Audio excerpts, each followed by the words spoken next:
솔직히 말하면 처음엔 아무것도 이상하지 않았습니다. 서연은 언제나 그랬듯 정돈된 머리칼에 잔잔한 미소를 띠고 다녀왔어? 라고 묻곤 했죠. 저녁은 늘 따뜻했고 집안엔 살짝 밤냄새와 라벤더 섬유 유연제 향이 섞여 있었습니다. 제겐 그게 가정의 전부였어요. 하지만 그 평화가 지금 돌이켜보면 얼마나 허술한 신기루였는지. 저는 요즘 자주 밤늦게까지 일을 합니다. 외식 프랜차이즈 본사 팀장이라는 자리는 사람을 잠시도 쉬게 두질 않죠. 그러다 보니 서연이 밤마다 어디를 다니든 저는 무심했습니다. 마트에 다녀올게라는 말은 그저 일상의 소음처럼 들렸으니까요. 그러던 어느 날 사소한 균열이 찾아왔습니다. 제 손에 들어온 영수증 한 장 때문이었습니다. 퇴근 후 양복 재킷을 벗다 무심코 서연의 가방이 거실 의자에 걸린 걸 보았습니다. 무언가 툭 떨어졌는데 바로 그 영수증이었죠. 마트 로고가 선명히 찍힌 하얀 종이. 그런데 눈에 박힌 건 시간대였습니다. 2234. 우리 동네 마트는 밤 10시에 문을 닫습니다. 그 사실을 모르는 제가 아니었습니다. 그때 제 심장은 이유를 모른 채 두근거렸습니다. 이건 단순히 계산이 늦게 찍힌 거야. 스스로를 달래도 의심은 가시질 않았죠. 다음 날부터 서연의 마트 다녀올게라는 말이 귀에 이상하게 울렸습니다. 저는 모른 척했지만 마음은 이미 서늘했습니다. 며칠 후 지연을 만났습니다. 서연의 절친이자 우리 아파트 단지 카페 주인. 그날따라 지연은 묘하게 말을 아꼈습니다.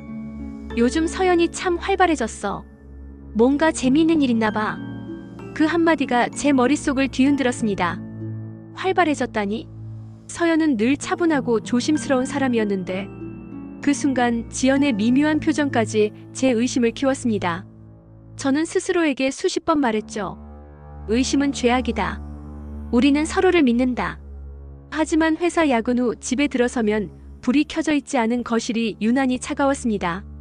시계바늘 소리가 더 크게 들렸고 핸드폰 진동 하나에도 심장이 요동쳤습니다. 결국 저는 서연을 미행하기로 결심했습니다.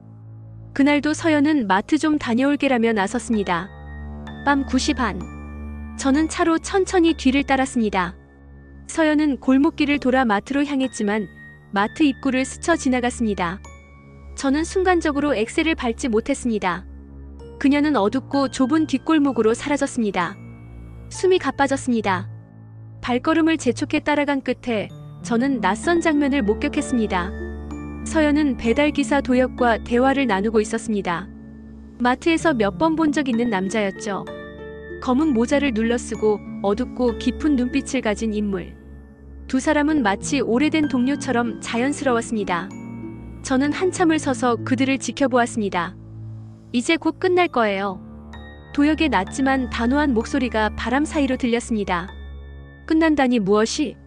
의심은 증오가 되었고 증오는 공포로 변했습니다. 저는 집으로 돌아와 소파에 앉아 있었습니다. 한참 뒤 서연이 들어왔습니다. 평소처럼 잔잔한 미소를 지으며 마트에 사람이 많아서 늦었어라고 말했죠. 그 말이 칼날처럼 심장을 찔렀습니다.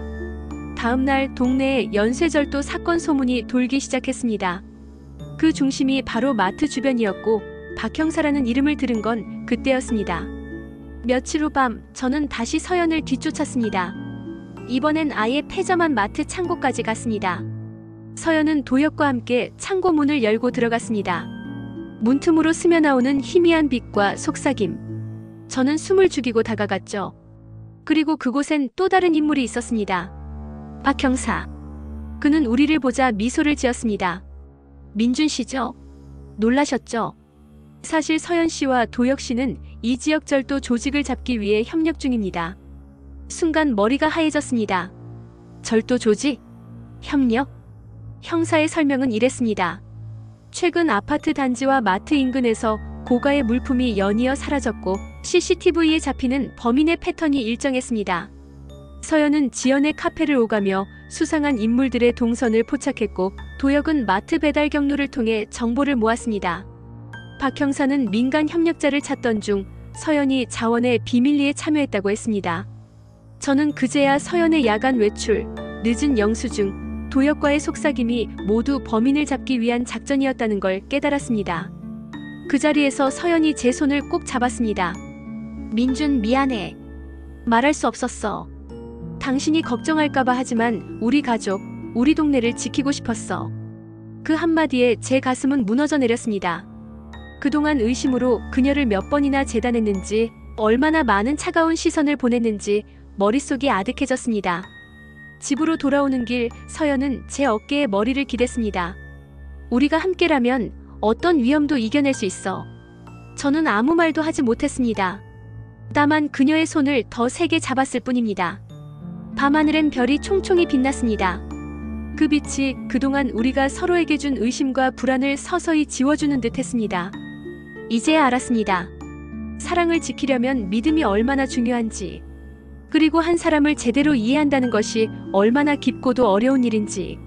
서연은 제 아내이자 제 동반자이며 때로는 저보다 더 강인한 사람이었습니다. 저는 이제 더 이상 그녀를 의심하지 않을 겁니다. 그 어떤 어둠이 찾아와도 우리는 함께 서 있을 테니까요.